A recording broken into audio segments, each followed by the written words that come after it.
questions and jokes. Thank you, fellow retreatants, for being so sweet and kind. It's nice living amongst nice people like yourself. Isn't that nice? So well done, everybody. It's very good to have that sense of harmony and a bit of kindness. A smile every now and again really helps. Ajahn, if you don't mind, yes, I do. If you don't mind, can you teach death, rebirth procedures so that I don't have to call you for instructions when I'm dying? Thanks. How many times have I said, live in the present moment? You're not dead yet. So actually, your instructions are make peace, be kind, be gentle. You're doing exactly, when you're dying, you're actually doing exactly what you're doing here in this meditation. In fact, this type of meditation is called dying practice. Because when you die, what happens? Your 5 senses disappear. They go. And when they disappear, what happens next? You see the beautiful light, the nimitta, and you go towards that light. Does that ring any bells for you? Because that's what happens in meditation. In meditation, the 5 senses get subdued, you let them go, they're all nice and still, so they vanish. And so you vanish there, the 5 senses disappear, and what happens next is beautiful light in the mind. Precisely what happens when you die. And then you realize how you can let go and just have fun with this nimitta. Already some of you have got into some really almost deep meditations. You've come across fear. And that fear stops you sort of going that bit deeper. As one person said, like coming onto a precipice. You're getting deep in meditation. Something inside of you know, if you just go that little bit further, it'd be beautiful, wonderful, and lots of great insights and weird experiences, but it's going to a place which you don't know. And because you don't know what's going to happen afterwards, I can tell you it's brilliant, it's great, you can read in the books, yeah, it's a wonderful thing to do, but because you've never been there yourself, it's the fear of the unknown. So in this meditation retreat, little by little, you go deeper into those states. And the simile which I gave early today in the interviews is actually what happens, just like a little kid. The child has just learned how to walk, and his mummy takes the child to the swimming pool. And the poor little baby, the girl, doesn't know what to do with water and is scared because it's unknown. So mummy lets the daughter put a little toe in the water and then take it out again. That was okay. So then you put a foot in the water and take it out again. That was actually quite nice. Then put your whole leg in. And so the little daughter puts the whole leg in and swishes it about. That was really nice. And little by little gets confident that water is actually quite safe and pleasant. And then the little kid jumps into the water. And once it's in the swimming pool, the mum can't get it out again afterwards because it's having too much fun. And that's exactly like what happens in these meditation states. At first you're a bit sort of scared because you've never been there before. So you just tip your toe in and come out again. And just a little bit more next time. This feels really good, a little bit more. That's wonderful. And then you go in and you can't come out again. You're having too good a time. Great. So this is what happens as you let go of the 5 senses, let go of control, let go of things. The body is vanishing.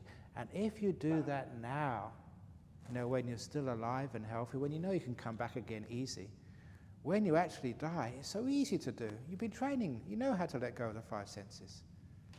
And it's easy to do because you've been practicing here at Jhana Grove. So when you've been practicing like this, you also know when this nimitta comes up. This nimitta comes up, it's sometimes hard to recognize exactly what it is and why it experiences like a light. It's not a light, but that's how it experiences and how to actually to deal with that.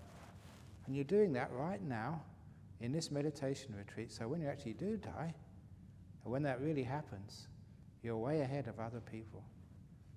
You're not afraid because you're being there, you know exactly what's going on, you're familiar with it. And when you're not afraid, it's very easy to be very still and very peaceful. You can get some amazing things happen at the time of your death. So this is death practice. Brilliant. Because you've all heard that, near-death experiences. You've probably seen movies about it, you've read books about it, documentaries about it, but it's standard experience. 5 cents stop floating out of the body and going to the light, the nimitta. And you recognize what that is. How does one let go of attachments and thoughts about partners and family members? Number one, if you can actually get your past life memories, then you realize, this is not my only partner. I've had so many husbands, so many wives. I've been gay, I've been transsexual, I've been heterosexual, I've been a monk before, I've been a nun before. And it gives us the big picture. Why are you so concerned about this particular husband you've got? You've had so many more in all your years of existence. So sometimes you think, these people who you love and care for are only temporary. You know that. You know, there will come the time when somebody dies, or, you know, the relationship wears out, whatever. It's all temporary. And so you enjoy each other's company, and then you can let them go. And the simile, which I think I did this at Nolamara, the simile of another simile of the cup. Now, because monks don't have many things to hold up, they've only got a few things around them, we have managed to be able to get a simile about anything. I've already done the Nobel silence simile, and just holding a cup. Well, this is the cracked cup simile. You hold up a cup, when you ask people, can you see the crack in the cup? Can you see the crack down here in the cup? Can you see, Chandra? Can you see the crack there? There is a crack there, but it's microscopic.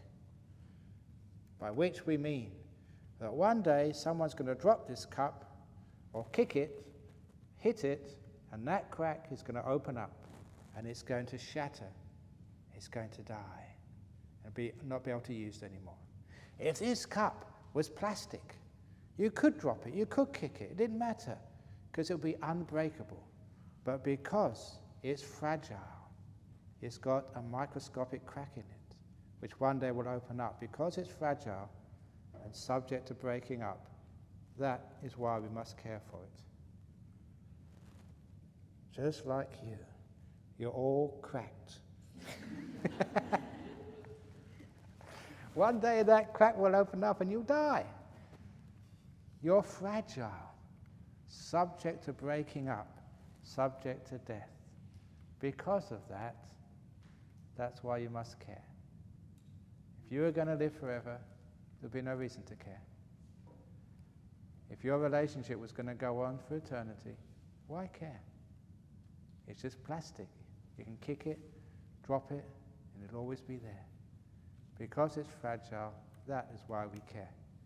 Because of death, that's why we have compassion. You understand that? It's very brilliant teaching. So that's actually why you let go of attachments. You know, it's cracked anyway. So just care for your partner as long as they're here. And when they've gone, we have a wonderful time together. Bye-bye. Just like being attached to the raft as it goes across from one side of the river to another. You do attach to the raft, but when it's time to let the raft go, you let it go. When it's time to let your partner go, they're dying, please let them go. Don't cling on to them, because you'll stop them leaving. You stop them dying. And they will be sort of suffering because of you. They're ready to go, but you don't let them go. That's not fair. So when it comes to the time, darling, we've had a wonderful time together. Had so much fun. Thank you so much. Actually reminds me of a story. You know, it's a joke coming. Just on his deathbed, the husband his 4 sons were next to him and his wife. And 3 of those sons were very tall, handsome, good-looking. And the 4th son was very short and dark, and not all that attractive. And as he was about to die, he held his wife's hand and said, "Darling, look, I'm about to die now, so it doesn't really matter. I'll forgive you. Please tell me the truth. That last son of ours. The short guy. Was he really ours? And his wife said, "Darling, I swear on my mother's grave, that is our son." And so he died peacefully. And then she muttered to herself, "I'm glad he never asked about the other three."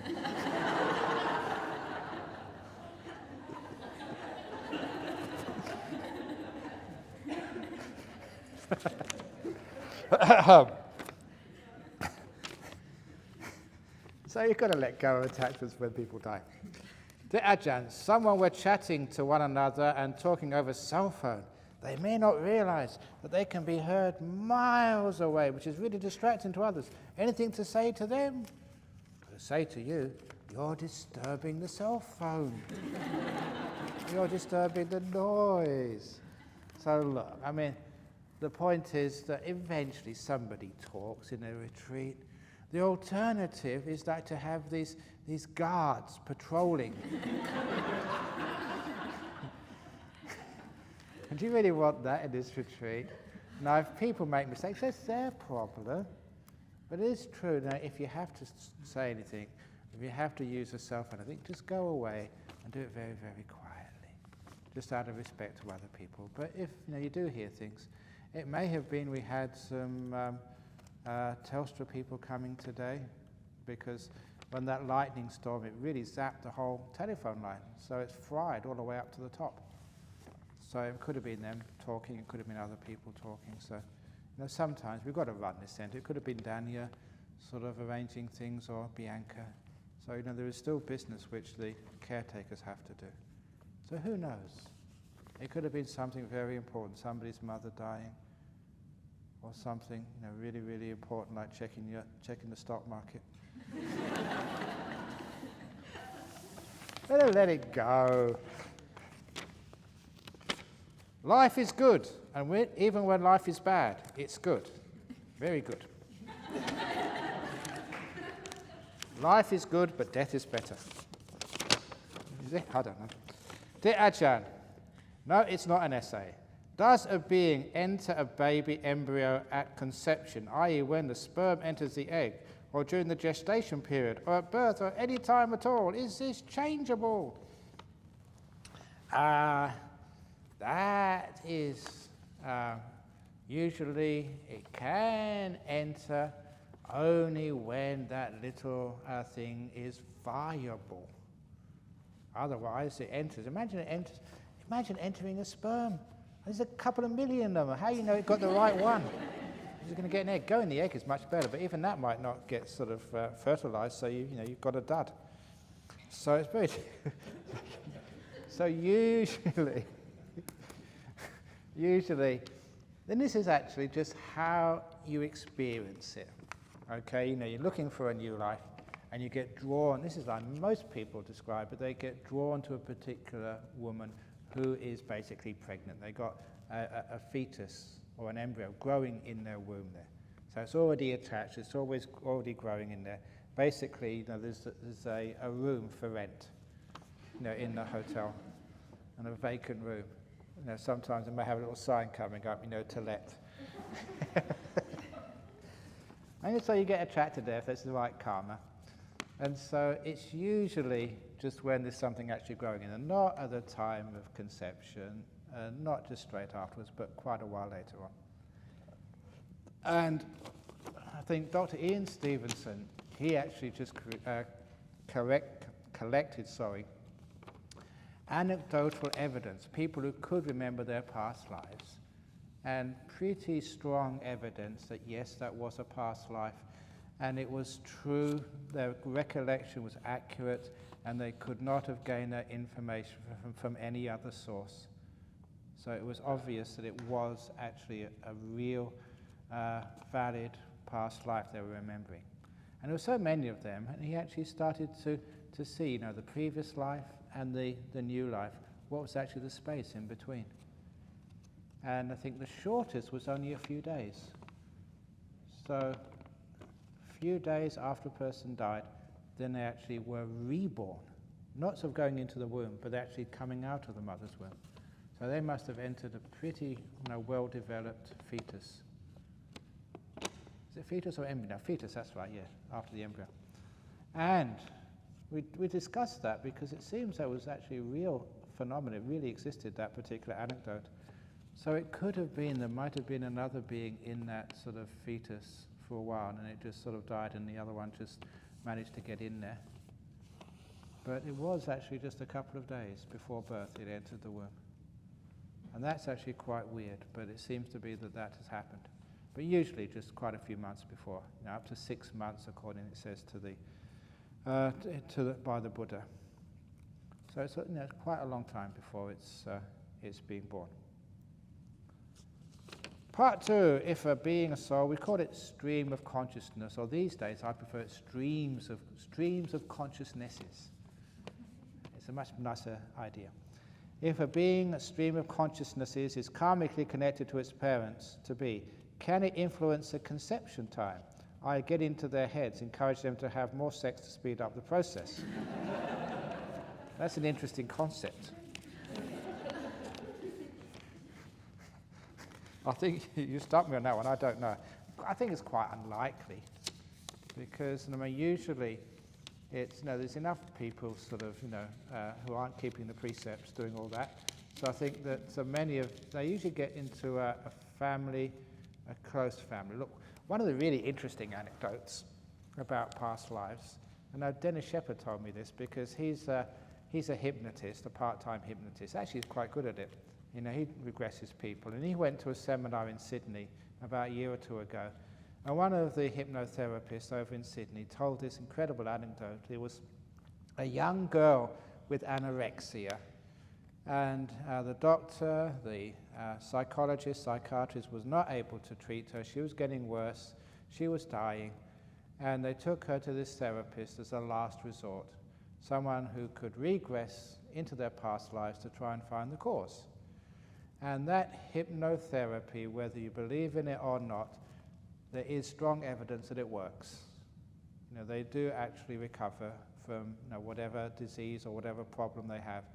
They go back to a past life or what they take to be a past life, and when they come out afterwards, the problem is either disappears or is lessened considerably. So it's a very good therapy.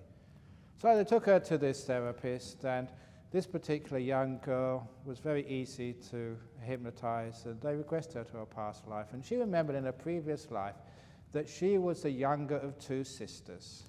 And they both, somewhere in Sydney, they both fell in love with the same guy. And being the younger of the 2 sisters, she was not as attractive as her elder sister. And so the boy married the elder sister. And when they got engaged, the younger sister was so upset, so heartbroken, she committed suicide. And now she's been reborn, and because not being pretty enough caused her such suffering that she took her own life in a previous life, in this life she was trying so hard to be attractive, which was the reason why she was anorexic, trying to be thin. There's a psychotic overreaction trying to be attractive.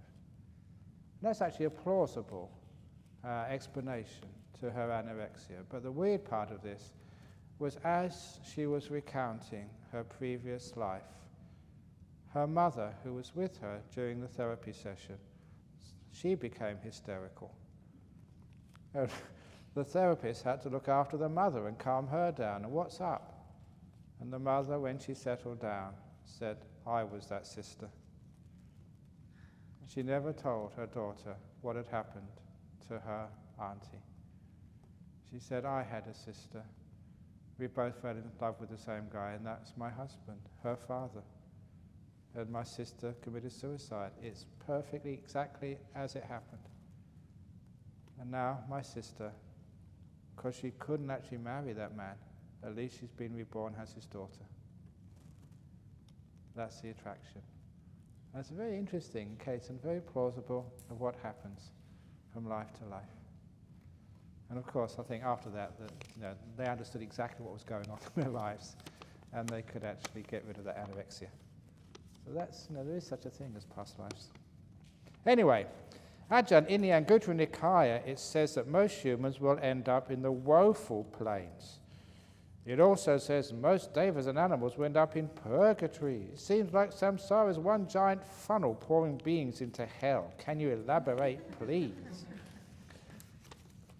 It also said in those days that it's very difficult to get reborn as a human being. Just as difficult as a turtle in the ocean puts his head through this little yoke, which could be anywhere in the ocean. And I think that statisticians can actually work that out. They know the size of a yoke, they know the size of the Pacific Ocean, and they can do a bit of statistical analysis, and it's more likely you win a lottery ticket than you get reborn as a human being. So that's pretty bad, isn't it? But there is hope for you, because that was how it was maybe in the time of the Buddha, but how the population of human beings has increased.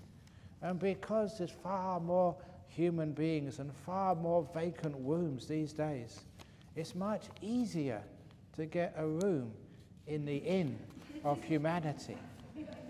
In the old days, it's just so hard to get sort of a hotel in Perth. There was maybe only just one hotel, but now there's so many. It's much easier. So because there's many more vacancies these days, because the human population has increased enormously, it is much easier to get reborn as a human being. And people often ask, many non-Buddhists ask, well, where have all these human beings come from? Because they can't have all had a previous life, because there's probably, and it's, as a mathematician I know this was pretty true, there's probably, and I think it's valid, there's more people alive today than have ever died since the beginning of this planet Earth. More people alive today than have ever died. You only need a birth rate of about 2.5 or something, and you do the stats, and that's actually what happens. So where's everyone come from? So what type of living being has disappeared over the last 20, 30 years? The animal realm. Yeah. So many people alive today were animals in their past life, which explains a lot of what happens.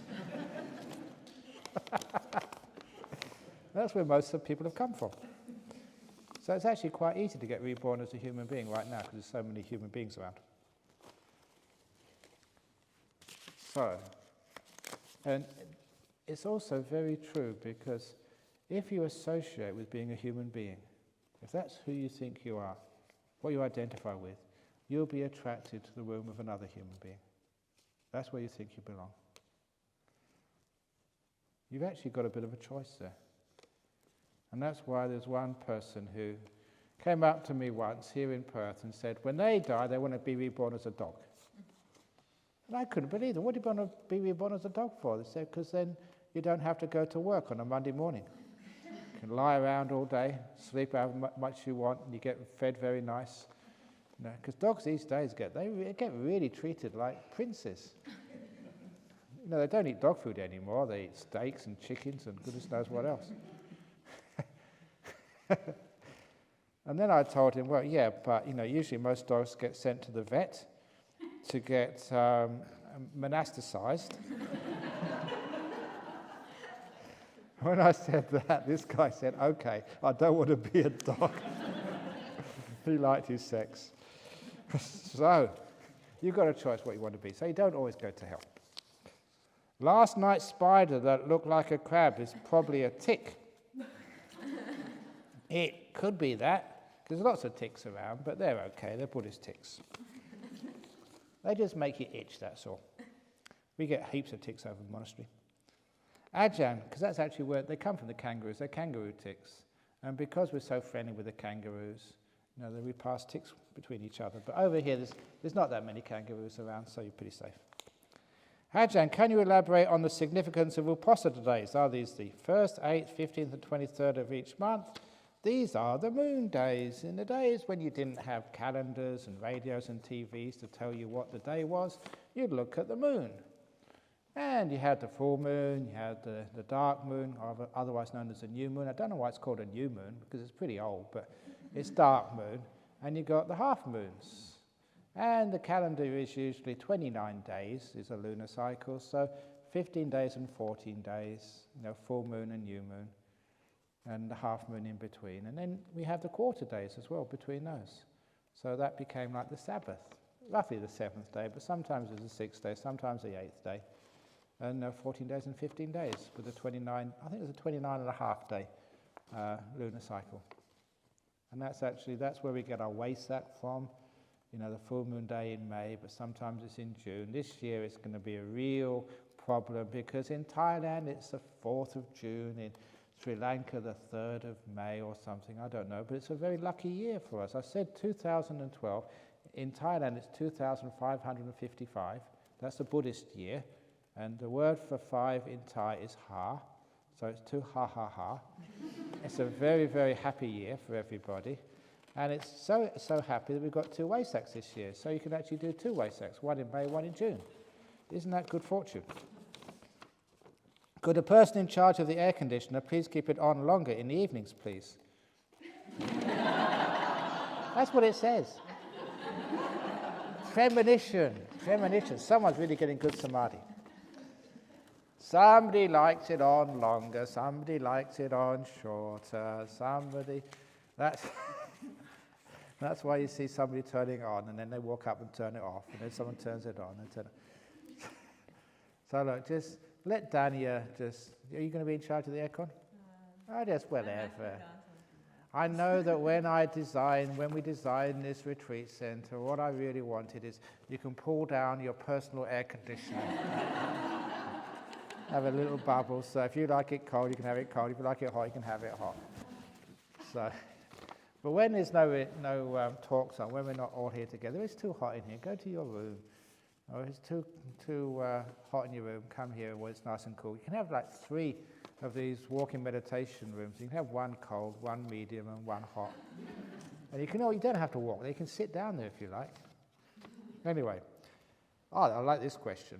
Dearest noble teacher. Yes. Anyway, dearest noble teacher, why is it whenever I do metta meditation, I cry uncontrollably and cannot control my flood of emotions? Thank you, much metta, because that's what metta is. Letting go of control. Controlling is hatred. I don't like this, and I'm going to stop it. That's what control is. Loving kindness is letting things be. The door of my heart is open to you. The door of my tear ducts is open. Come out. So there's nothing wrong with crying. I said I've already given out 1 crying license. If you want one too, I'll print one out for you. A crying license, you're permitted to cry any time, at any place, for any reason. Signed, Ajahn Brahm. So it is good, because what metta does, it does start to get you in contact with the emotional world, not the thinking world. And this gets to another point about this type of meditation. I mentioned years ago to the monks, and it's a very good little piece of advice, to get into deep meditation. You can't think your way into deep meditation, you feel your way into meditation. It takes an emotional sensitivity to be able to handle bliss, to know what peace is. These are emotions, and not to be afraid of them. Sometimes peace, even bliss, is very scary. Just like the emotion of crying is sometimes scary. But you have to let these things be. Open yourself up to these things. Come on, have it. Cry. I say when I go on pilgrimage to India, there is 2 places where I cry. And the first one is they have this beautiful statue of the Buddha at Sarnath, outside of Benares. Many of you may have seen it. It's one of the most famous statues of the Buddha in the world. It's on many, many pictures on the front of books. And the first time I went there, I knew it was in the museum, and I wanted to see it. I made a beeline for it. And being an Indian museum, they did not have guards, no book, no guidebooks, no directions.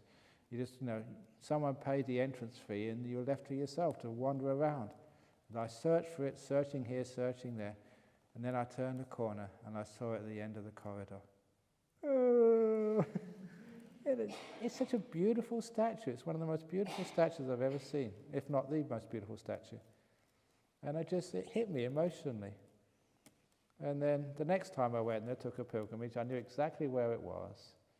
And this time, I knew that sort of it was very powerful. So, you prepared yourself, so you wouldn't make a fool of yourself. No, the tears started coming again. And the third time I knew, okay, it's going to happen. What's wrong with crying? It's just beautiful. Tears of joy and happiness. It's a beautiful feeling. And the third time I went there, I was prepared. Okay, let's have a beautiful feeling of bliss, and let's have tears. And when you turn the corner, it wasn't tears of joy. It was just this incredible disappointment. Because it was all covered with a cloth they were decorating. And the painter was up there decorating. And oh, my heart sank. You come all this way from Perth, and you've been really looking forward to it. It's really stupid, expectations. And I thought, oh no. And then the painter took the cover off. Oh! The tears came again. That was lovely. Actually, you came on one of those trips, didn't you? So did you? I think the first trip, it was the first trip you came on, wasn't it? I think the first trip. That one I went by myself because I was looking for it. It's very beautiful. And sometimes those things happen, so I'm not afraid of those emotions. It's called piti sukha. They come up and it's gorgeous. There was another lady who went on one of these trips to India. She lives here in Perth. She's an English lady, and when I told her at the briefing before we left that some of these places you go to are very emotionally powerful, be prepared to cry. And she said, oh, come on, they're only ruins. She said she came from England. There's so many ruins in England, old castles, old palaces. What's this? Just another ruin, that's all. But then the first place we went to that trip was to Bodh Gaya, the Mahabodhi temple. And as soon as she walked in, this English lady, and she could not stop. And so she came up afterwards to say sorry, ask forgiveness. She said, I thought you were crazy.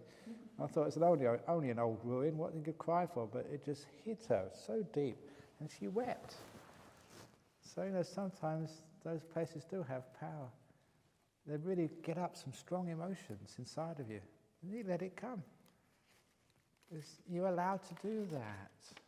You can cry as much as you like in this retreat. And who was it? A few years ago, this guy came here and he started crying. He said he hadn't cried for about 25 years. It's just a wonderful thing to do. He was so happy. So great. If you cry uncontrollably, very good. You're getting somewhere. Most Advaita practitioners, this is non-duality, they claim that full enlightenment seems to emphasize the present moment awareness. Yes. They also deny karma, as there is no self to receive or own karma. They also stay well clear of the Four Noble Truths. Please explain what Ucheda Vada means in Brahmajala Sutta. Okay, this is many questions here. The Advaita Vedanta is a Hindu thing of non-duality, and if you actually get really into it, it's very easy to pick apart. Because they say it's the non-duality. They say neither good, neither bad, neither here, neither there. That's just the mind creating this dualistic look at the universe. But if you look at that, that's basically just intellect going crazy. They still die, they still have pain. You ask a person who's been an Advaita practitioner when they're sort of in great pain and they really want to go to the doctor and take a Panadol or do something. The only real way you can actually find if a person is really enlightened is actually when they're in distress, and to see whether they really are in distress. It's very easy to play enlightenment, but to be enlightened is something different. And to deny karma as there's no self. There is no self, but there is not nothing. This is actually one of the great teachings of the Buddha in the Samyutta Nikaya. He said you can't say there is something because things fade away, they pass away. You can't say there is nothing because things arise. So there is an arising and there is a passing away. So it's halfway between being and non-existence.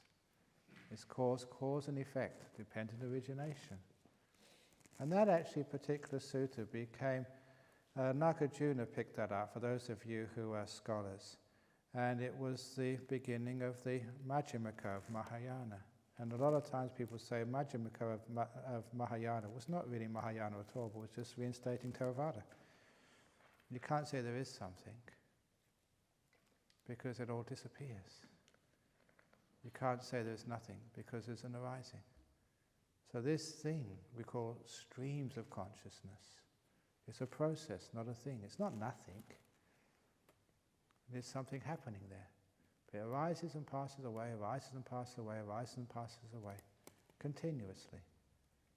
So it's a process. That's what the existence is. It's not absolutely nothing, because we're here, we can experience things. Nor is it something solid which persists. It arises and passes away, arises and passes away. And that's what carries the karma, the cause and effect. Uchedavada, that is the idea, this is just a technical point, that is the idea that when we die, we all die, everything vanishes, the mind, the brain, everything is all destroyed. So in other words, it's the idea which many people have, when you die, you're dead, and that's it. Nothing continues on afterwards. It's what they call materialistic view. One life, eat, drink, and be merry, because tomorrow we die, and that's it. So no sort of after death. Dear Bhante, a few questions. Buddha would abide in the signless samadhi. What is that? Okay, that's when there is no signs. That was just a one way where the Buddha would not take any locus for his consciousness. So in other words, by not fixing on this or that or anywhere, then the mind stops. As I understand it, the 7 factors of enlightenment are all synonyms with jhana factors, with the exception of Dhammavichaya, also known as investigation or discernment. Can you elaborate on how to practice this?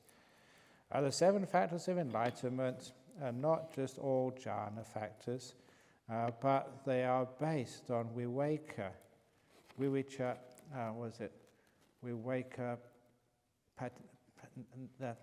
nisaya, that's right. Paviveka nisaya. So these are dependent upon like seclusion. So those enlightenment factors, mindfulness, investigation of Dhamma, energy, joy, tranquility, stillness, and wisdom. And equanimity. Those are the 7 enlightenment factors. Number 6, samadhi, stillness. Now that's a jhana one. The upekkha, that comes as a result of the jhana, but many others are actually precursors to jhana. The mindfulness, the investigation, which is what I was saying, the wisdom power, the virya. The virya is the energy. It's the energy which comes up when your mindfulness starts to become strong, which I've been talking about. Piti, the joy which comes up with that energy. I've mentioned this, when you really, the mindfulness really starts to get the energy rather than going into doing, it goes into knowing. You're energized and you get lots of joy. Now this is a fascinating point, that when you're energized in joy, then you can be still. If you have not much energy, you can't even sit still, and your mind goes all over the place. That's a sign of low energy, not high energy. When you've got lots of energy, you get so happy, so blissful, you've got the power to be still. And the mind can be still. And then the samadhi, the stillness of jhana. Is walking meditation limited in its capacity to develop samadhi due to the complexity and tension involved? If one gets the beautiful body whilst walking, then does one need to sit to go deeper? Thank you. Okay, so you're doing walking meditation.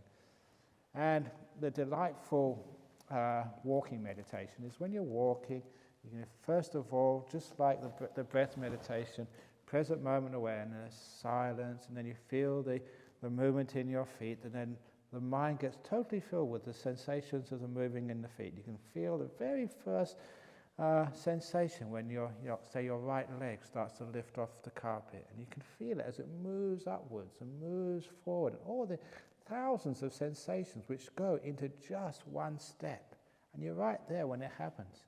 And because your mindfulness is increasing, you can see all of those sensations. It's not just left, right. It's a whole a process of so many different movements associated with so many different feelings and sensations in your leg and in your foot. And as your foot goes down on the carpet, you feel the very first sensation when the first part of your foot, which to me is the ball of the foot, meets the carpet first of all. You can feel as the carpet and the feet just come together, and just all those sensations becomes fascinating. So number one, the feelings actually fill the mind. So there's no other thoughts going on, it just totally fascinates you. And next what happens, because it's fascinating you and filling the mind, and no other sort of disturbances, the energy starts to come, your mindfulness is increasing, and it becomes actually quite delightful. And you're watching these movements of the feet, and it's just so lovely. You've got to the delightful walking meditation. And that basically is as far as you can take the walking meditation. I always said, because you've got your eyes open, because you can't really still that any further, you can't get into jhanas. However, one of the monks said he saw this monk in Thailand, this old monk, who did get into jhana while he was doing walking meditation. And he said he knew that because he had all these bruises and cuts on his face. Because as soon as you go into jhanas, the five senses have disappeared, and he was carrying on walking and bumped into things. So it's not a good thing to do. So if you see anybody in the walls and in the rooms and they bang against the wall, that must have been they got into jhana. Bang! Don't know what they're doing. So no, look, the usual piece of advice, if you really are getting still, you really think you're getting close to a jhana, sit down where you are, or just walk into this room here and sit down and take it further. But my sort of story about the walking meditation, my first year even in Bangkok, I really got into the walking meditation. And after chanting in the morning in the main hall, on the outside, which was about this length, I do walking meditation. And it took me half an hour to get from one end to the other and half an hour back again. An hour's walking meditation, because I was going so slow, so peaceful, I couldn't go faster. And this particular experience, one day I was really enjoying myself, just noticing all these incredible movements of the foot as it came up, and it was just delightful. And then there was some distraction. Someone was calling me from a long way away. I wondered what it was. And then I realized there was a monk whose mouth was in my ear, trying to get my attention. You were so into the walking meditation, it was like thousands of miles away. So you have to come for the dana, the meal. I'd forgot there was like a ceremony, a food ceremony I had to be there for. And I realized I should actually go there, because I was only a very junior monk. I couldn't keep all these other senior monks waiting. I'd already been late, and that's why they sent this monk to come and get me. But I couldn't move. I tried to move my head, and that was a funny bit. I was really trying as fast as I could, but there's always incredible movements when your head starts moving from one side to the other, and they were so fascinating. I just couldn't go fast. And just after maybe about 2 or 3 minutes, I managed to actually eventually turn around and say, "What?" And that's what it was like. You were so still, it took a long time to go up the gears and go back to normal speed again. So you're so inside this beautiful mind. So it's delightful. So that's actually what happens with the walking meditation. And some of you may not do very well on sitting meditation, but you do really well on walking meditation. So the walking meditation is brilliant. If anicca means uncertain or not for sure, it must be correlated to dukkha, which is suffering. Yeah, of course. But don't we like the uncertainty, especially in relationships? Yeah, of course. That's why you get married, isn't it? To keep it uncertain. Tell me you love me, darling, forever. Isn't that what we want? We want the certainty. Our love is eternal. I'm going to love you, not just for this lifetime, for the next 7 lifetimes. No, actually, we like certainty in life. That's why uncertainty is a bit sort of hard to bear. So, when are you going to die? It's not certain you're going to last tonight. Never do today what you can put off until tomorrow, because you might die tonight. So actually, uncertainty is a very, very difficult thing. People like to invest their money to have certainty there'll be money for them later on in life. Me, I invest all my energy in karma bonds. I made so much good karma that's my superannuation fund. When I get old, I'll always be looked after because of good karma. It's much more certain than the stock market. But doesn't excitement arise from uncertainty? Excited happiness or wildness? Appreciate your comments. No, a lot of uncertainty means fear. All that is mine, beloved and pleasing, will one day become separated from me. That's a saying of the Buddha. It's scary sometimes. Everything, the whole lot. But after a while, when you really get into uncertainty, then you can let go, because that's the nature of things. Relationships come, enjoy them. But they go, enjoy it. What did you expect? You know the rules of the game, so when it falls apart, it's not something which is unexpected. With anicca, of course. When the cup breaks, it breaks. It's not someone's fault. You don't sort of go and blame somebody for walking into that glass panel. Well, actually, I did blame the person, but you're not really supposed to, because glass is anicca. It's uncertain. It's going to break one day. So it did the other day. So it's uncertain. Can you explain about sense door restraint, especially mind door? Okay, restraint is not looking around all over the place, not sort of listening to what people are saying. In other words, keep the attention inside. Don't send it outside. It's very easy to send it outside, like somebody may be talking in your room, or in the cottage in the central area, and you're inside them. What are they saying? Are they talking about me? What are they really saying? It's none of your business. So keep the senses inside. Don't go looking at who's really meditating well and who's really nodding and who's really good. That's other people's business. Keep your attention inside. And that's called sense restraint. The same as the restraint of the mind, keep it in the present moment. Don't let it go out into the past or the future or into thinking. Keep it home. It's restraining it.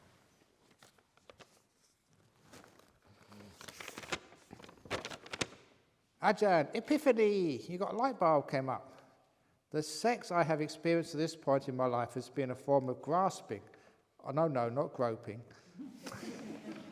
Anyway, a wanting to get away from myself, get away from the other person, a fear of. How is it possible, as a non-celibate layperson, to have sex that would point me to joy, happiness, etc.? P.S. Not asking a technique of the Kama Sutra. Okay, you've asked the expert on this question.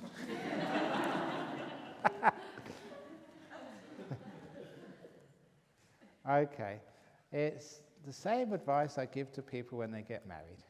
And many of you who've been to Nolamara have seen me say this many times. When you're having a relationship, it's not about you. And it's not about your partner. It's about us.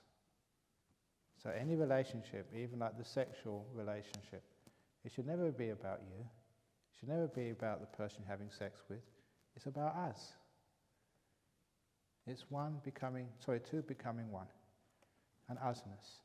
And that's great in a relationship because, I've noticed that in a relationship, there's usually one partner is the Hinayana and the other one is the Mahayana. The Hinayana is, they're mostly in it for themselves. What they can get out of the relationships, what they can get out of the sex. That's the Hinayana, the selfish. The other Mahayana, they sacrifice themselves for the other person. Both are very dysfunctional and wrong. If you're a selfish person, that's no relationship. That's no way to have fun together. And if it's just giving, you get burnt out. There's nothing in it for you. Both are wrong. That's why we have the middle way. There's no Hinayana, no Mahayana. It's us. We together. So you don't separate yourself out or separate them out. It's all about us. So try that idea. And it actually changes the whole dynamic of a relationship, changes the whole dynamic of sex. It's not about me getting my pleasure or giving pleasure to you. It's about us. Try that. But not on this retreat, please. Make too much noise. As long as you don't disturb the kangaroos. I don't think the female monastics should have to wear those long-sleeve shirts under the robes. It's inflicting torture in 30, 40 degrees weather. The Buddha didn't make that rule, so they shouldn't have to follow such a silly ritual, especially in 21st century Australia, where equality amongst gender is valued. Okay, that's why they call them bhikkhunis, because it's very close to bikinis.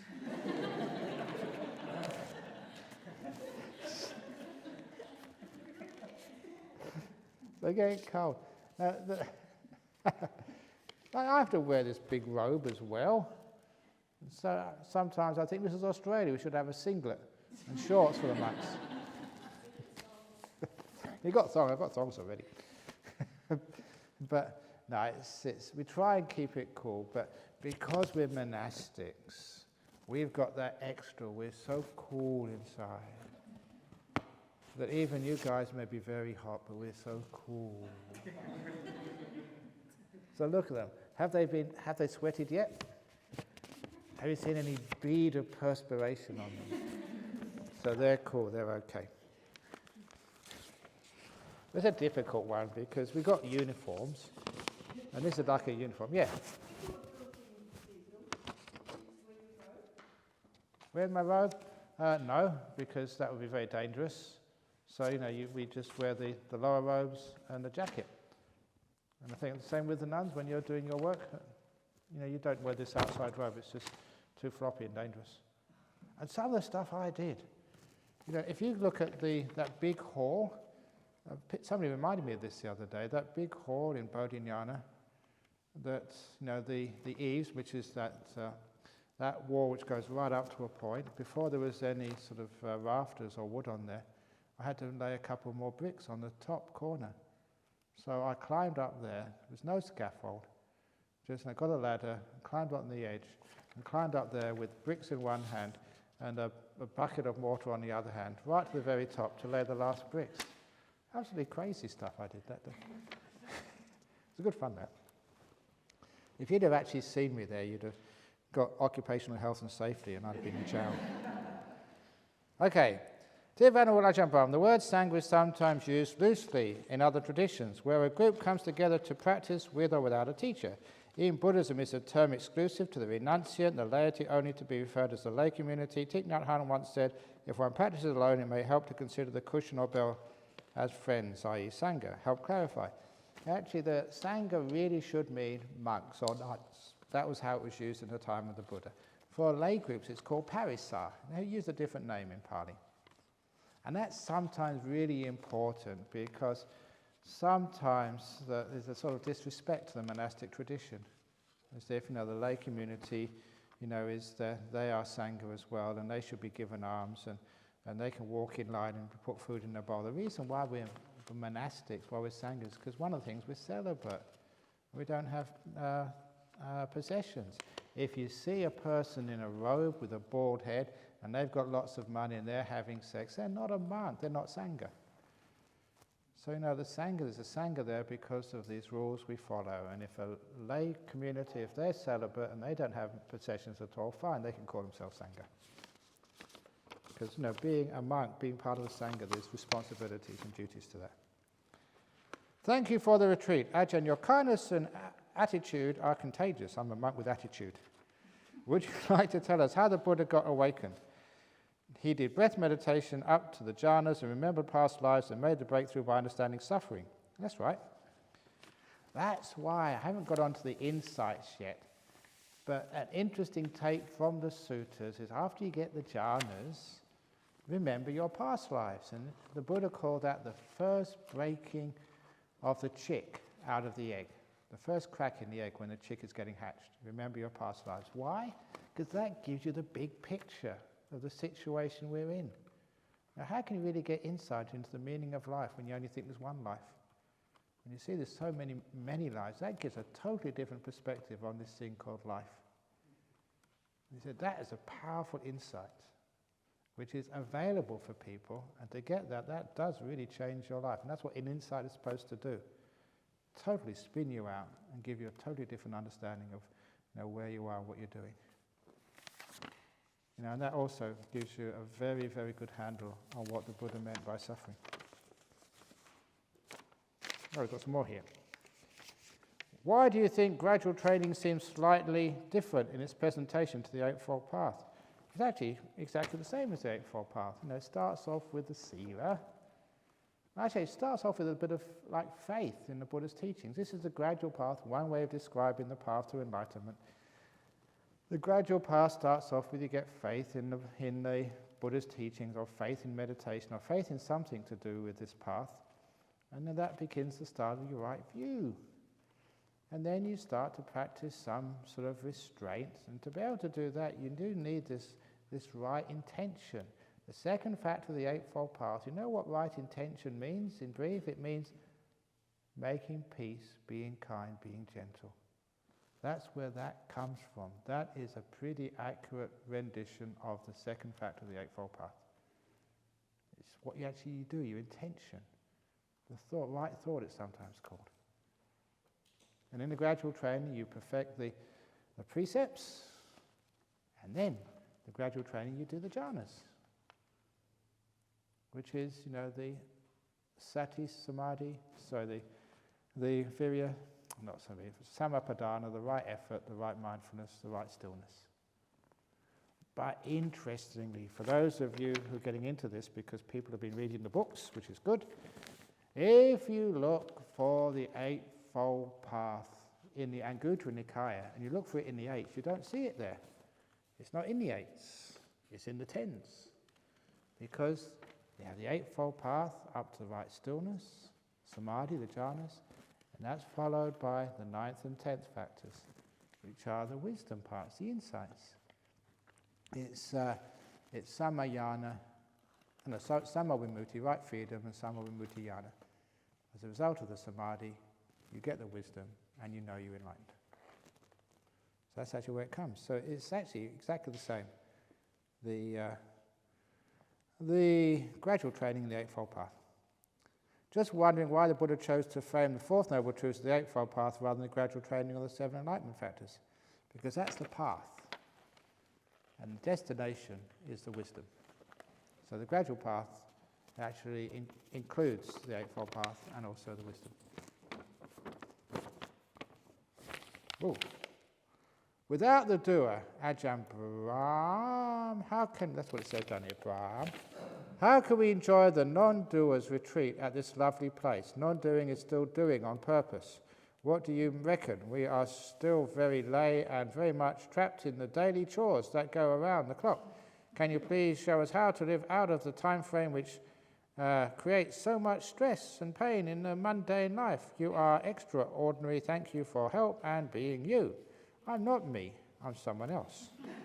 Am I? I don't know who I am. Anyway, I'm not you. You're you. I'm me. I'm only messing around. Okay, where are we going? Okay, the non-doers. Okay, now hopefully that you haven't gone up to Bianca and Dania and say, I refuse to do my chores because Ajahn Brahm said I shouldn't do anything. No, when it's meditating time, that's when you don't do anything. When it's time to do your chores in this place, cut the vegetables or sweep up, please do that. When there's something to do, give it everything you've got. When there's nothing to do, then do nothing. So there's so much opportunity when there's nothing to do here. When there's nothing to do, then no doing, no doer. The doer can disappear. When there is something to do, give everything you've got.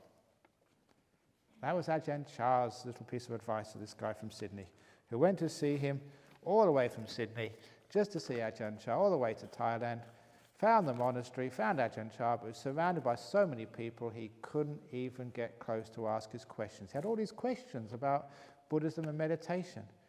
And after an hour or two waiting in the back of this throng surrounding Ajahn Chah, he just gave up and just said, okay, I might as well go back to Sydney. But his taxi was going to be another hour or so. He saw the monks sweeping the ground, so he picked up a broom and helped sweep. Just make some good karma. And that's when he was busy sweeping. He told me this over here. He said that he felt a hand on his shoulder. He turned around and it was Ajahn Chah. He noticed this Westerner had come all this way, hadn't had a chance to ask any questions. So out of compassion, Ajahn Chah just gave him a very simple teaching. And through the interpreter, the teaching was this: if you're going to sweep, give it everything you've got. And then he went away. And this guy from Sydney said this came from a very, very great monk. If you sweep, give it everything you've got. So he realized it was important. And he realized what it meant is if you're working, give it everything you've got. Work. If you sleep, give sleeping everything you've got. If you're eating, give it everything you've got. If you're playing, enjoying yourself, partying, give it everything you've got. If you're meditating, everything you've got. Put everything you've got into every moment, whatever job you're doing. And he said his career took off, his relationships were amazing, his spiritual life was brilliant with that very simple teaching. So when there's nothing to do, give nothing everything you've got. Now, if you do nothing, really do nothing. Totally 100%. If you're cutting up the vegetables, 100%. Cut the vegetables up. If you're going to the toilet, 100%. Sit there and just do it properly. Whatever you do in life, 100%. And that's actually a very simple but amazing teaching. And you think it's obvious, but you don't do that. You sit in the toilet and you're reading a book. You know, you're cutting the vegetables and you're thinking about dependent origination and the meaning of life. Come on. Ajahn. I did tell the carrot joke, didn't I? Yeah, I told the carrot joke first day. Didn't I? Yeah, I did, okay. That's one of my favourite jokes. I love that joke. Ajahn, I have such a love for pirates, boxing, heavier, darker forms of music, etc. Is this a contradiction to my love for meditation, Buddhism, and ways? No, as long as it's just playing pirates, not really being one. And boxing, as long as it's shadow boxing, and heavier, darker forms of music, it's pretty heavy music what we do here every evening. Yo, so. No, it's okay, no worries at all. You can still be a Buddhist. It's just your way of expressing yourself. Honestly, why do we work so hard for jhana anyway? Exactly. First, you will lose yourself completely, and it may even blow your brain out. It's about time you blew your brain out. Your brain has been responsible for so much suffering. All your thinking, your guilt, your anger, your worry, that's all your brain. So you don't work hard for jhana. Jhana is what happens when you stop working hard. So that's why it's a wonderful thing to do. Come on, be lazy. Give up, let go. Be so lazy you can't even think. I refuse to think. This is my holiday, my retreat. I'm not going to think, I'm going to sit. I'm not going to do anything. I refuse. I'm going on strike. You know, they sit down, strike, is that what they do? I used to do that as a student, sit down. So that's what you're doing now, you're striking. Sit down.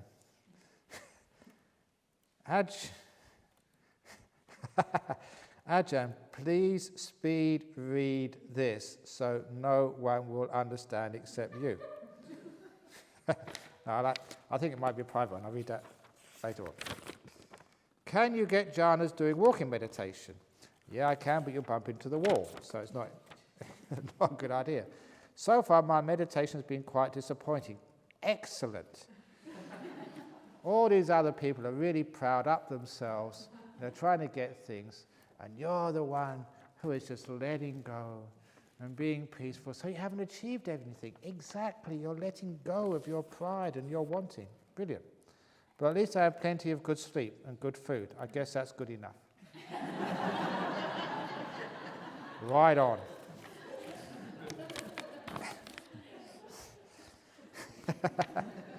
Very good. If nothing else, I've learned a few wonderful things from you on this retreat. It's only not even halfway through yet. The best is yet to come. The first one, and this one is finally sinking in, I must be kind to myself in everything I do. Brilliant. If that's all you ever learn on this retreat has been invaluable. Be kind to yourself, and that leads all the way to Nibbana. The second one, you said this right at the start of the retreat, is be here. How simple, yet how delightful. Brilliant, you're on the fast track to Nibbana. I can't tell you how much of my life I spent always trying to get somewhere in a hurry. I even used to pride myself on my super fast walk. The third one, be mindful. For me, the best meditations I've had have been while I've been out in nature, just listening to the birds and feeling the mind caress my face. Or the wind caress my face. Even having a cup of tea is a delightful mindful experience. Thank you, Ajahn. Well done, brilliant. You get the prize. You know what the prize is? The best meditator here, the prize is a free haircut.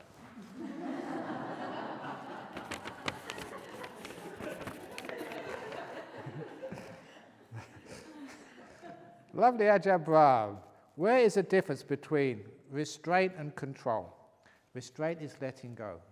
Controlling is force. Fighting and protecting. Fighting is violent. Protecting is just stopping. It's not doing, it's a stopping. Love and loving kindness, they're both the same. Although sometimes love can be with attachment. Loving kindness is a love which frees and doesn't demand anything of anybody else. If you want to know the difference, this is my acid test of the difference between love and loving kindness. So, do you love your partner, or have you got loving kindness towards them? So this is a test. Think of your partner, especially if they're not here. And when you go home, you found they've left a letter for you.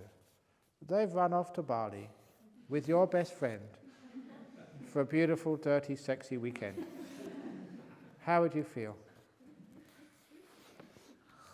If it really is loving kindness towards your partner, if their happiness is the most important thing in your life, you'd be so delighted they're having better sex with your best friend than they ever had with you. Oh, I'm so glad you're having a wonderful time in Bali with my best friend. Oh, I'm so joyful because your happiness gives me so much joy. If you really get upset, what? They can't do that to me. Then that's that love called attachment. That's the difference between love and loving kindness. Okay. Great love and compassion. Compassion is, what really compassion is, it's a separate thing in Buddhism. It's that love which you give to someone who's suffering. So you see someone in pain. So it's loving that particular type of being who is hurting. But no, real love is you love people who are happy as well, not just those who are suffering. Attachment and detachment, that's a pretty easy one. When attachment is when you can't let go of things when you need to let go of them. In other words, when the time's up, they have the old story of how to catch a monkey in the forest.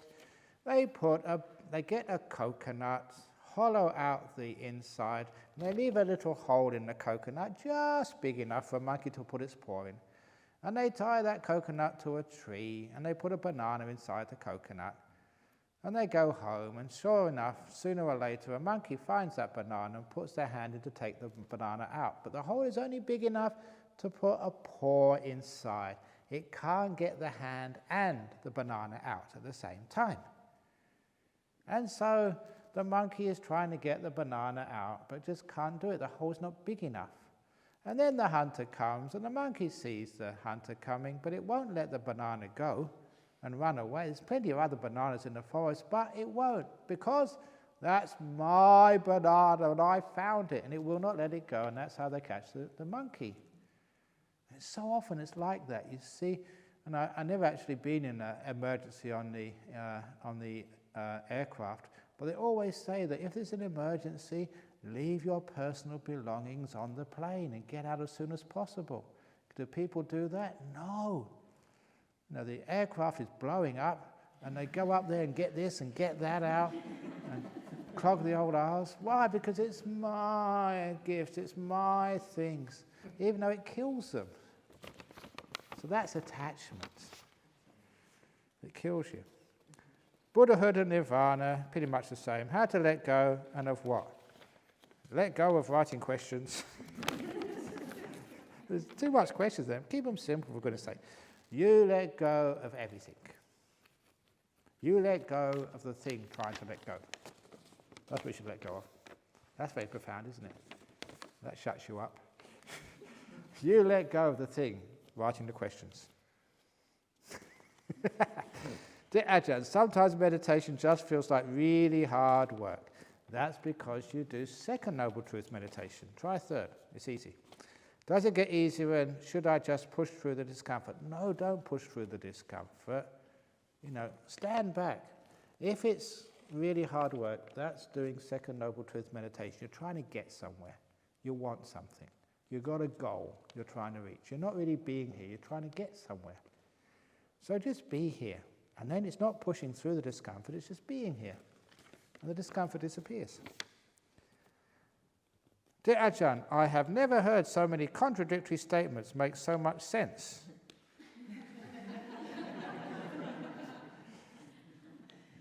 As a student of logic and philosophy, it is refreshing. Thank you. Yes, I disagree. So yes, I disagree. Okay, get the joke. Do you remember any of your past lives? If yes, please tell us. I remember the past life when I used to be a long-haired student. That's in this life. No, I can't tell you. Have a look, Pajitya number 8. I don't make this up because I'm trying to hide things. It's one of the things we're not allowed to tell you as monks, but there is a way of finding out. These are the loopholes, the tricks. Because what a monk usually do, or a nun, at their deathbed, when they're dying, that's when you ask them. You go up to them, did you remember your past lives? How many jhanas have you got? Were you enlightened? Any psychic powers? Because you're about to die, you're actually allowed to tell them. So the trick is this.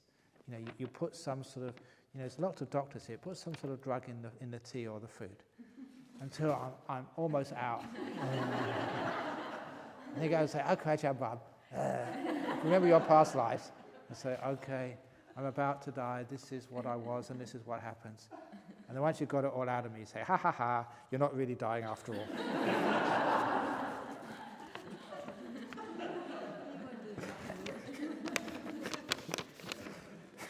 I shouldn't tell you these things, some of you are going to try. Dear Ajahn, thanks so much for the splendid teachings we've received here. Today I've had a problem. My meditations have been accompanied by an intense, ugly feeling inside. I tried welcoming it, being kind to it, taking breaks, resting, but it doesn't seem to go away. If you welcome it, it's not supposed to go away. That's the whole point of welcoming it. It shows me you're not really welcoming it, you're doing a trick to try and get rid of it. That's the problem. So really, really welcome it, so you can stay here forever. You can get worse. Then it goes away. That's the thing, isn't it? We say let go. We don't really mean let go. We're letting go, trying to get somewhere. That's the problem. That's why it's not gone. Is it that there has been too much mindfulness too soon, that my previous meditation made my brain's happy chemicals become a limited commodity? There is no limit to the happy chemicals in the brain. There's no limit, boundary to the bliss you can feel. So no, it's just because you're actually doing something there. You're wanting something. That's why it's carrying on. So just be content, totally content for the rest of this retreat, for the rest of my life, for the rest of my 7 lives, 100 lives. I'm just going to have this feeling, even worse. Thank you for coming. And really welcome it, without any strings attached. Don't say I welcome you as long as you go quick. In the Dhammapada, I'm pretty sure the Buddha says people who commit adultery go to the hell realms. Is there anywhere the Buddha says if you let go of guilt, you don't go to hell, regardless of what you have done? He said that in the Vinaya, that if a person admits what they've done and makes amends, in other words, learns from it, that's growth in the tradition. That's growth in the training. Admitting, recognizing what you've done wrong. Now, there's no guilt there, no punishment, and you learn from it, you grow from it. He said that is the growth. A knowledge of what you've done and taking steps so you don't do it again. That's the growth. And where it says you don't go to hell, that is when you become a stream winner. Then you can't go to hell, no matter what you've done. And the reason why, as I was talking to a few people, is because as a stream winner, you really understand this self business. And there's no way that you feel this terrible sense that I'm a bad person and you feel guilt. When you're a stream winner, it's very easy to let go. It's natural you let go of guilt. Before then, you have to actually be encouraged to do it. It can be done.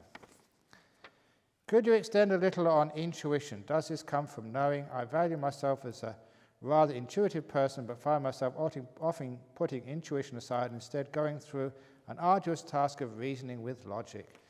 There were studies done in psychology last year where they did tests of students in a psychology faculty somewhere in the West, and they gave them tasks. One group of students had to think it through and act logically. The other one just felt it intuitively because they wanted to find out which was most accurate. And the ones who followed their intuition, I think, were 60 or 70% successful, while those who were logical were only 50% successful. It's actually proved that your intuition is far more reliable than your logic. It's a great thing, so just remember your intuition. And if you want to find out, if you've got to make a decision, this is a thing I taught in Nolamara, and I also taught this in Norway. Were you there in the talk I gave at Oslo University? No. You weren't there? Okay, that's a good one, because a lady asked this question. I always remember this. I was a bit embarrassing for her, because she asked the question, she said, if I've got to make a decision in life, how do I make that decision? It's a really difficult decision.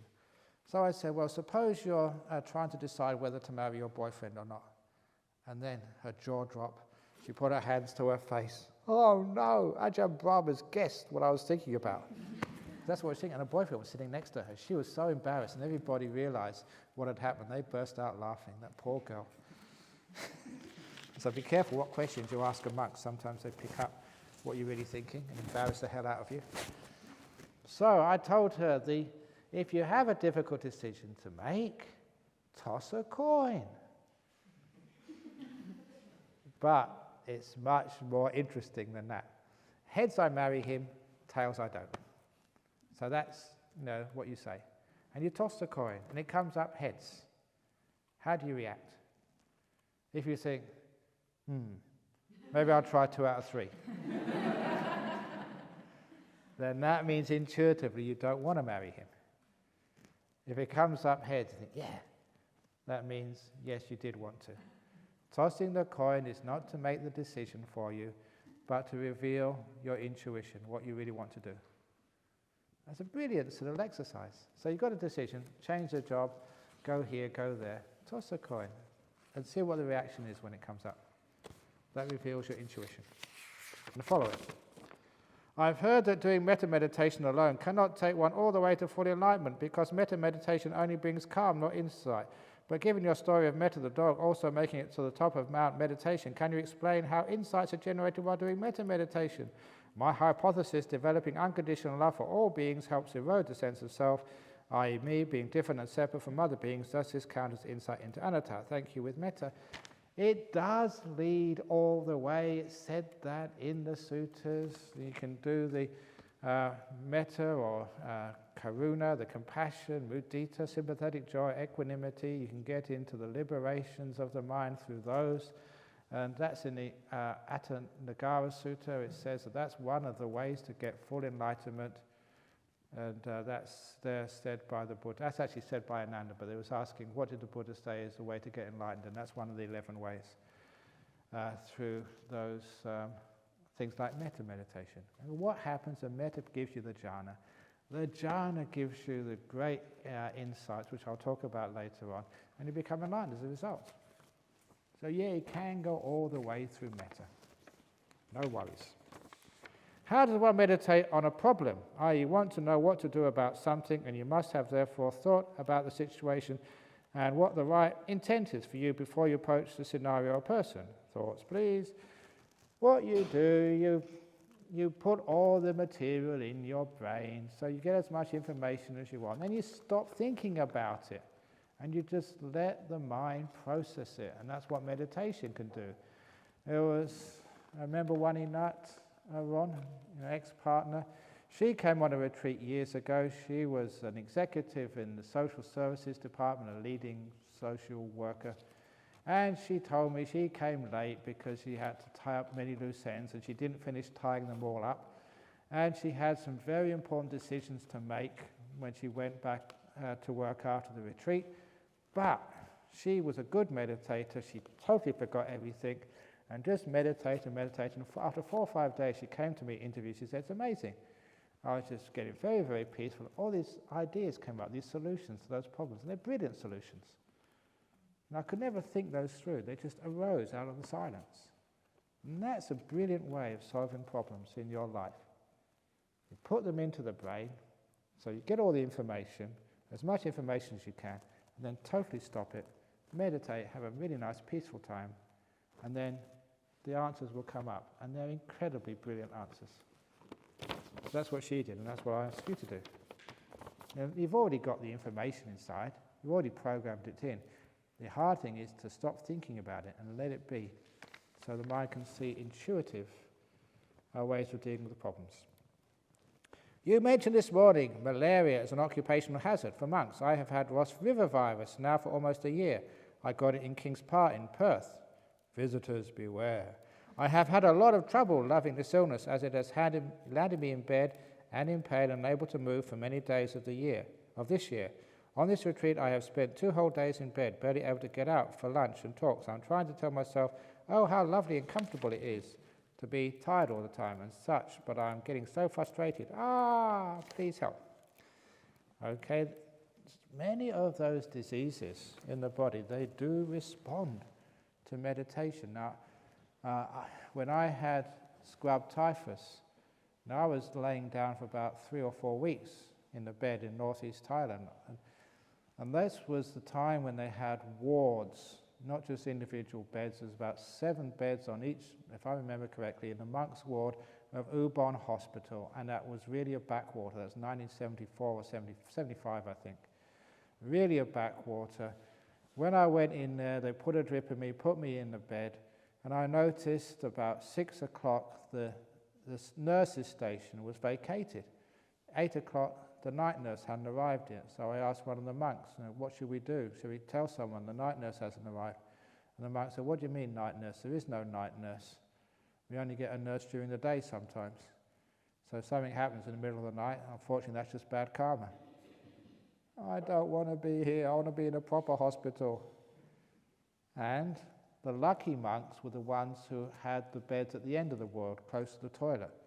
As for me, I was a long way away, and I used to go to the toilet once a day. There was no bedpans or anything, and you had to get up, and just to get vertical was a huge effort.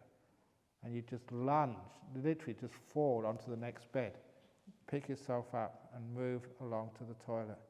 I used to do that. I think, maybe twice a day, I think. And when you got in the toilet, you really vacated everything. You didn't want to do that too many times a day. And that's just how much energy I had. But I still managed to get into deep meditation, even feeling like that. You can always make peace. Do you not fall asleep? Because I'd slept enough. For days on end and can go to meditate and it's not off. Yeah, if you meditate, not off, but just make peace. Be kind, be gentle, don't fight. That was the most amazing thing. You haven't got much energy, so don't waste it. You go, you make peace, and then you go inside your mind. The body is tired, but it's amazing, your mind, just how much energy and power that can have. So you go inside the mind. And there you're just totally free of this body. And it's like being out of prison. Because this body was very tired and couldn't do very much. And there's always aching. Really aching and in pain. And the worst part of that experience, as I told people, was this nurse who would come twice a day to give you antibiotics. Now this was the days before recyclable needles. So they'd use, before one-use needles they have today.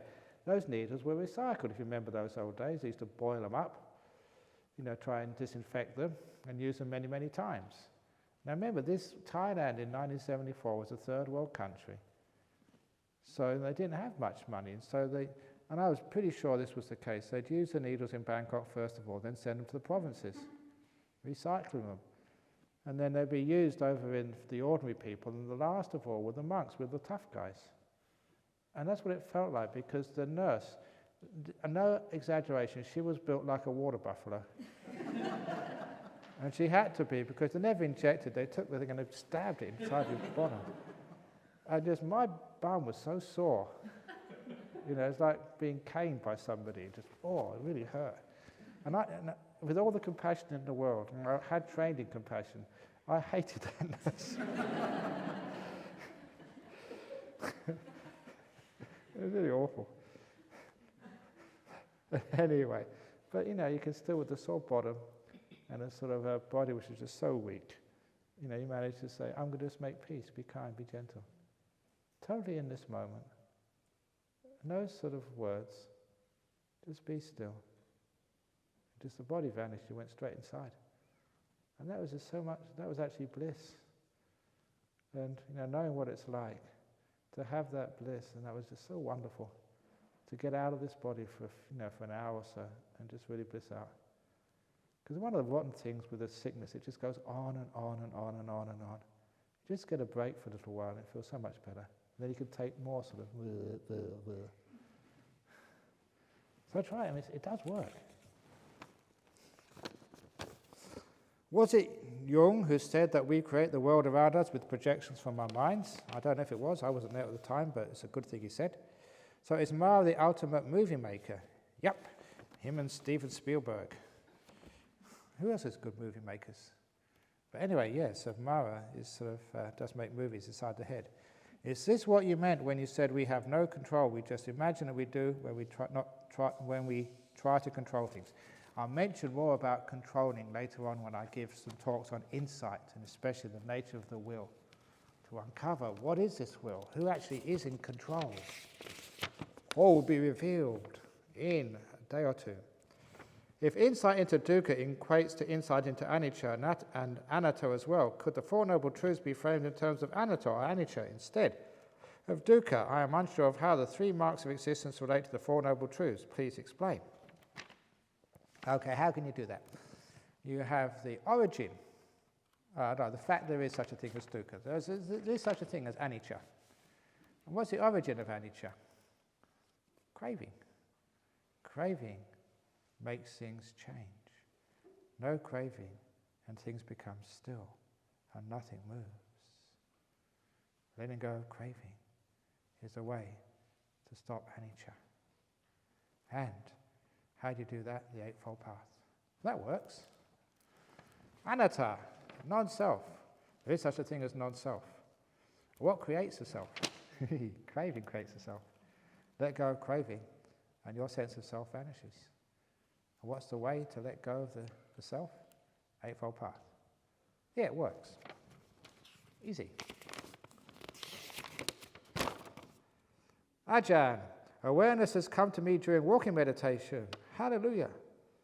Many things are very good. Actually, I shouldn't sort of be too flippant. It's great. Awareness has come during walking meditation. Very good. Many things so far, but amongst them we must be grateful for our toes, for without them we would be screwed for balance. That's very profound. It is true, because without your toes, you would keep falling over. So be grateful for your toes. So thank you, toes. Dear Emptiness Ajahn Brahm, how reliable and authentic are the suttas in the Pali Canon? Are there any sections or passages that do not make sense to you, that may have been added, or things that the Buddha would have never said? Oh, sometimes in the Digha Nikaya especially, there are some of the things that are like the 31 marks of a great, 41 marks of a great being or something. That is really weird. Because if you look at the marks of a great being, they have a whole sutta there with these things which distinguish a Buddha from all other beings. And as many people pointed out, that if you actually look at those, that would be a real freak, a freak of nature. That would be someone very, very strange, and that does not make any sense whatsoever. So there are some things like that which don't make any sense. And the great thing with Buddhism is you don't have to take what the texts say as authoritative. It's not like the Bible or the Quran. It's not like something which has been given from some infallible God. It's like a guidebook. So it's like a guidebook. It's just like those GPSs you have in your cars, where it says turn left at the next intersection or turn right. And you may find that sometimes the GPS has errors. When I was in London recently, they were taking me back and they said, please go across the bridge, and they didn't know the Albert Bridge was closed for renovation. So we couldn't go across. So sometimes the GPS makes mistakes, just like the sutras. It's like a GPS, your way to enlightenment. And sometimes things might change for you, so you've got to adapt to it. So it's not authoritative in the sense that every word is infallible. But if you look at it all together, there is a message which is consistent within the whole of those sutras. And it's that consistent message which you read and read and read, this way, that way, and there's something consistent comes out. The little details here and there, like the marks of a great man, that's just not really essential to the teachings.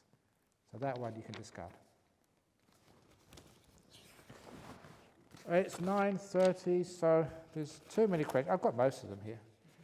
Shall I finish off? There's only 3 questions? Okay. Thanks for bringing my laughter back. I have been tight and stressed with work that I have lost.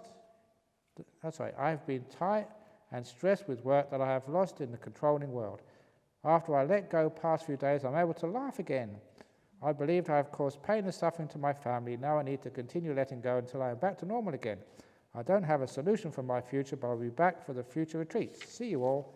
Hasn't finished yet. You're coming back, you haven't left.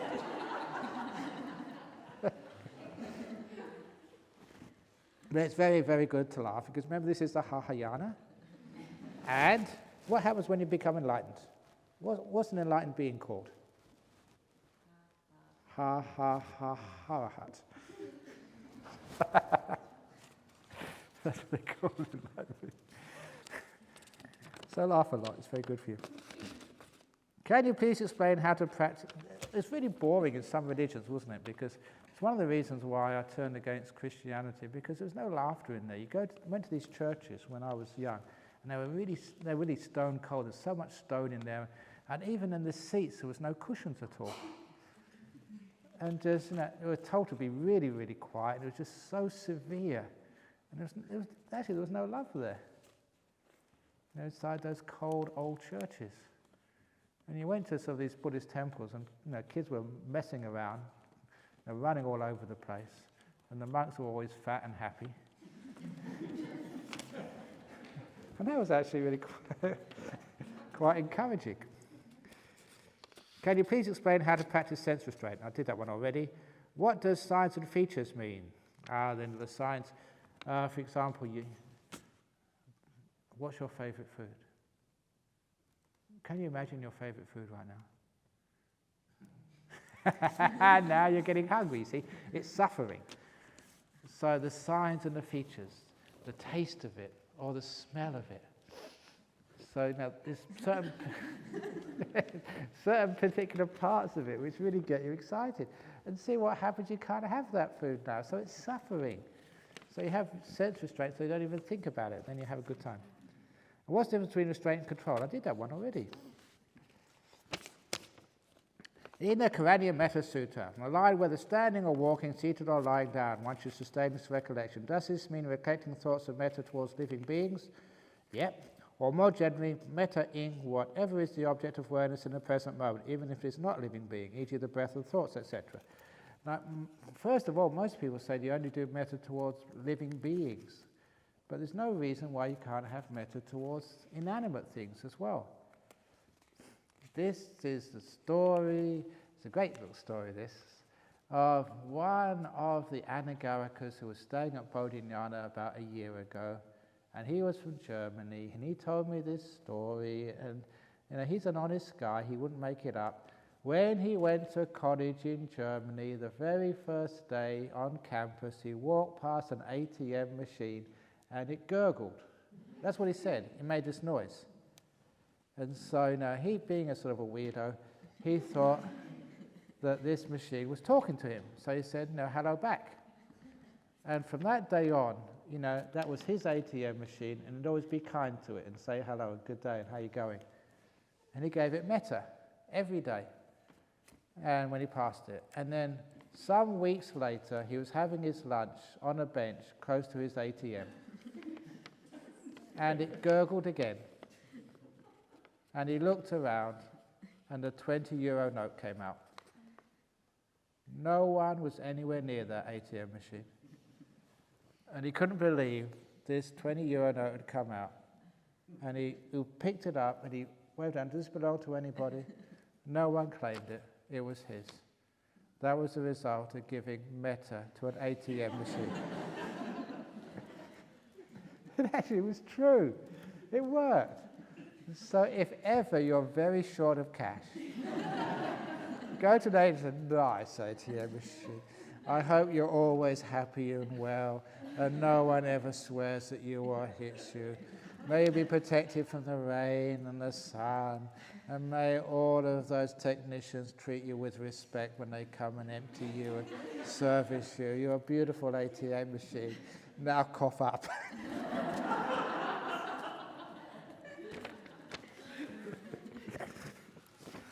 But you can have loving kindness to ATM. You may not, I know this is not the monks here. When I started building Bodhinyana Monastery, one of the first things we bought was a cement mixer. And that old cement mixer was my mixer. I bought it, I did most of the work. And look, other people sometimes, they could not start that mixer. I could always start it. And I'd always give it loving kindness. And it would always start with me. Other people tried, pull, it would never work. And I said, leave it alone. Look, come on, nice cement mixer. Poured it first time. It did. And that was another story. Someone said their car was busted and broke. They forget what it was. And they remembered my stories, and they gave their car loving kindness, and they turned the ignition, it worked first time. You try it. It actually works. Don't say how, but it does. So you can do loving kindness to anything. ATMs are brilliant to do loving kindness. So measuring whatever is the object of awareness in the present moment, yeah. That line always confused me because it would seem difficult to always be sending metta to living beings all day long in 4 postures, because throughout the day one's object of awareness changes to all sorts of things. Indeed, that's why, but you can always make peace, be kind, be gentle to whatever you're doing in this moment. Be gentle, be kind to yourself, be kind to all beings, be kind to the carrot you're chopping up, be kind to the cushion you're sitting on. Thank you, cushion, for supporting me. So, you can have loving kindness towards everything, and that really works. The line, even as a mother protects with her life her child, this also confuses me, because to me a mother's love isn't totally universal, unconditional. It's biased and based on attachment. Mothers love their kid more than other people's kids, and are attached to their kids. Seems strange to make that model of true metta. The only reason I think the Buddha used that model is because mothers do actually sacrifice their life for their kid.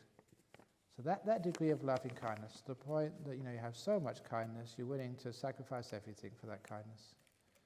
You're holding nothing back. That's that 400% kindness. I think that's as far as the simile goes. Last! Yeah. Also that their mother's love is boundless. You love his child no matter what. Yeah, that they do, yeah, because even if your child goes to prison, at least they're the best serial killer ever. Whatever, it's true. The mothers, they always find something in their kid. If they're a bank robber, they're the best bank robber ever. They're so proud of the kids, and that's actually a beautiful quality. They just can't see a fault in their kid. Other people can, but they see something beautiful, and that I think is really wonderful. Please explain the 3 insights of the First Noble Truth. As a wise bodhisattva, what did he not fully understand about dukkha? Because he didn't understand just how far back it goes. He didn't understand it penetrates every part of existence, just like a rotten apple. If it's rotten to the core, there's no point in saving part of it. He didn't realize everything, totally, 100%. Even heaven's jhanas is dukkha in that sense. Does the pleasing attitude disguise a full comprehension of the dukkha? It's not that, it's just our nature is to try and say something for ourselves which isn't dukkha. So we get rid of all the dukkha and live in a place where there's no dukkha, happy ever after, riding off into the sunset, happy ever after. And you've got jatipi dukkha, maranampi. What does the P mean? Now that's just part of that, means also, it means and, plus.